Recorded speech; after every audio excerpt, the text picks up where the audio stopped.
రామరెడ్డి గారు sir.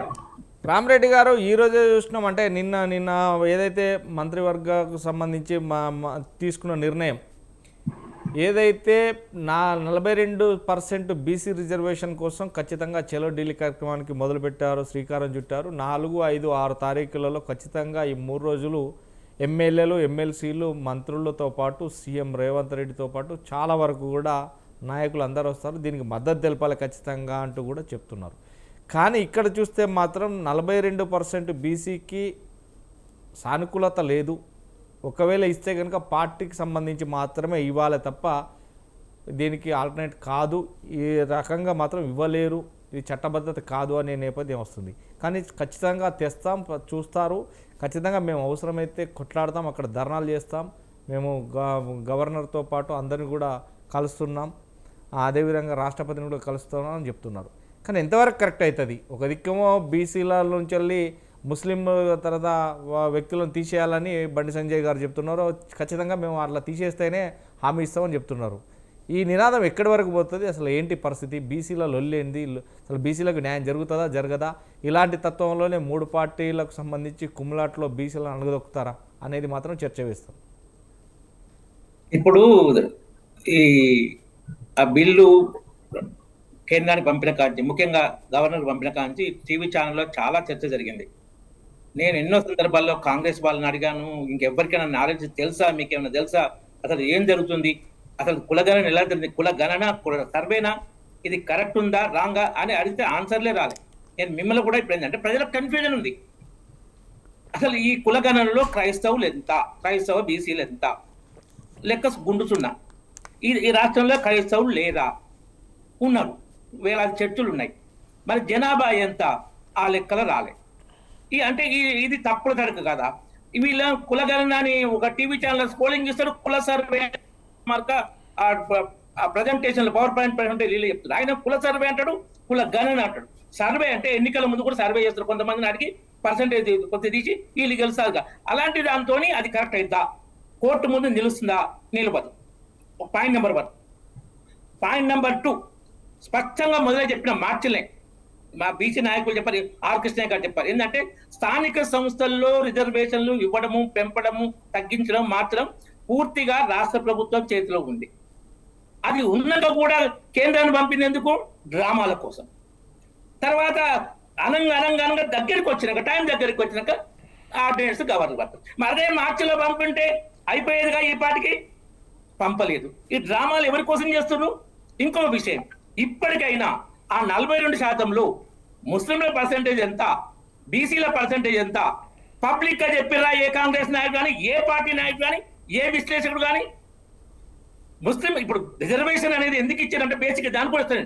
Reservation అంటే వేల సంవత్సరాల వివక్షకు గురైన వాళ్ళకి ఇవ్వాలి రిజర్వేషన్. వివక్షకు గురై, అన్యాయానికి గురై అనగనొక్కబడ్డ వాళ్ళు ఎవరు? ఎస్సీలు, ఎస్టీలు, బీసీలు. వివక్ష కారణంగా రిజర్వేషన్ ఫస్ట్ ఫండమెంటల్ పాయింట్. మరి మైనార్టీస్ వివక్ష గురి కాలేదే. 700 సంవత్సరాల ముస్లిం పాలనలో మైనార్టీలు విశేష ఆదరణకు గురయ్యారు. బ్రిటిష్ 200 సంవత్సరాల పాలనలో క్రైస్తవులు విశేష ఆదరణకు గురయ్యారు. నువ్వు వివక్షకు గురైన బీసీలకు, ఎస్టీలకు, ఎస్సీలకు రిజర్వేషన్ మేము 100% సమర్థించినాం. కానీ విశేష ఆదరణకు గురైన వాళ్ళని తీసుకొచ్చి విశేష వివక్షకు గురైన వాళ్ళు కలిపి నువ్వు కలకత్తాలో మమతా బెనర్జీ ముస్లింలను బీసీకి వచ్చి ఏమైంది? 154 మంది ఎస్ఐ పోస్టులు వస్తే బీసీలకు పెట్టి అన్ని ముస్లింలకే ఇచ్చింది. ఇది ఏంటి? బీసీలో ముంచడానికే ముస్లింలు కలిపినవా? ఎన్నోసార్లు ప్రశ్న ఎవరు ఆన్సర్ చెప్పారు. ముస్లింల విషయంలో మాట్లాడడానికి ఓటు బ్యాంక్ రాజకీయ పార్టీలు కానీ, ఆ ఓటు బ్యాంక్ అనుబంధం ఉన్న ఐడియాలజీ వాళ్ళు కానీ మాట్లాడరు. ఇప్పుడు దీంట్లో 42లో బీసీలకు ఎంత పర్సంటేజ్, ముస్లింలకు ఎంత పర్సంటేజ్, ఎక్కడైనా చర్చ జరిగిందా? ఈ విషయం బయటకు వచ్చిందా? ముస్లింల జనాభా మీరు బీసీ మీ లెక్క ప్రకారమే మరి పర్సంటేజ్ 10% చెప్పారు. ఏది బీసీలో, బీసీ ముస్లిం 10% అన్నారు. మరి ఇలా 10% ఇస్తున్నారని బయట వార్తలు వస్తున్నాయి. నువ్వు ముస్లింలకు 10 ఇస్తే మరి దాదాపు 50% ముస్లిం యాక్టల్ లెక్కలు 46 తీసుకొచ్చినావు. నువ్వు 46 తీసుకొచ్చి మళ్ళీ నువ్వు వాళ్ళ 32 ఇస్తుంటే నువ్వు ముస్లింలకి అతిగతం ఇస్తున్నావు, బీసీలకు అన్యాయం చేస్తున్నావు కదా. దీన్ని ఎవరు ప్రశ్నించరు, దీన్ని ఎవరు ప్రశ్నించరు. బీసీల జనాభాకు నువ్వు ఇస్తున్న రిజర్వేషన్ పర్సెంటేజ్ నీ ఆర్డినెన్స్ ఎంత ఉంది కరెక్ట్ చెప్పు. ఇంకొక ముఖ్యమైన విషయం, ఈ ఆర్డినెన్స్ లోకల్ సంస్థలు జిహెచ్ఎంసీకి వర్తిస్తుందా? నేను అడుగుతున్నా. కోటేశ్వర గారు అని చెప్పొచ్చు, ఇదే ఆర్డినెన్స్ జిహెచ్ఎంసీకి సపరేట్ రిజర్వేషన్ సిస్టమ్ ఉండదా? ఇది వర్తిస్తుందా? ఇంతకుముందు కేసీఆర్ గారు సపరేట్ గా ఎప్పుడైనా ఉంటారు జిహెచ్ సపరేట్. ముస్లింలలో 50% అబౌట్ జిహెచ్ఎంసీలో ఉన్నారు. నీకు ఆ మొత్తం మిగతా స్టేట్ లో ఉన్నది జిహెచ్ఎంసీలో ఉన్న ఏ రకం తక్కువ ఉన్నారు. వాళ్ళకి 4%, 5% వస్తుంది ముస్లిం పాపులేషన్, మిగతా 5% వస్తుంది. నువ్వు టోటల్ పాపులేషన్ ముస్లిం బీసీలు 4% వీళ్ళ లెక్క ప్రకారం చేసిన బీసీలు ఈ లోకల్ బాడీస్ జిహెచ్ఎంసీ పక్కకు పెడితే 4%, వాళ్ళకి 10%, 4% జనాభా 10%, నీకు 50% జనాభా ఉంటారు. నీకు జిహెచ్ఎంసీ పక్కకు పెడితే మీ లెక్క ప్రకారమైన కాంగ్రెస్ చేసిన లెక్క ప్రకారమైన మోర్ దాన్ 50% బీసీలు, వాళ్ళకి 32%. ఇదే న్యాయం? ఇది ఎవరు ప్రశ్నించారు? బీసీలో 42 దగా చేస్తున్నారు. ఇది మాత్రం ప్రశ్నించారు. 4% ఏదైతే జిహెచ్ఎంసీ బయట ఉన్న ముస్లింలకేమో 10% రిజర్వేషన్, 50% ఉన్న ముస్లింలకు బీసీలకేమో 32% రిజర్వేషన్. ఇది అన్యాయం కాదా? వివక్షకు గురైన బీసీలకేమో 50% రిజర్వేషన్, విశేష ఆదరణకు గురైన ముస్లింలకేమో మోర్ దాన్ 10% రిజర్వేషన్. ఈ డ్రామాలు, బీసీలను ముంచే డ్రామాలు బంద్ చేయండి. ఇది అందరికీ తెలుసు. ఈ మిశ్రుల బీసీలకు కేంద్రం ఒప్పుకోదు, స్పష్టంగా అందరూ తెలుస్తుంది. మత రాజకీయాలకు, మత రిజర్వేషన్లకు బీజేపీ వ్యతిరేకం, అది తెలుసు అందరికీ. అయినా డ్రామాలు బురద చేయాలి. తర్వాత బీజేపీ ఏదో రాష్ట్ర అధ్యక్షుని మార్చి ఓసీని పెట్టి అన్యాయం చేసినట్టు. బీఆర్ఎస్ అధ్యక్షుడు కేసీఆర్, వర్కింగ్ ప్రెసిడెంట్ కేసీఆర్, తొలి ముఖ్యమంత్రి దళితులు అని చెప్పి దగా చేసింది దళితులను కేసీఆర్. ఉప ముఖ్యమంత్రి బీసీలకు ఇచ్చినా ఇయ్యలే. బీసీలకు ఆయన మంత్రివర్గంలో ఎంత శాతం ఇచ్చారు తెలియదు.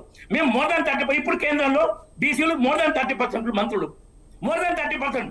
ఇంతమంది కేసీఆర్ రికార్డు ఉందట్లా.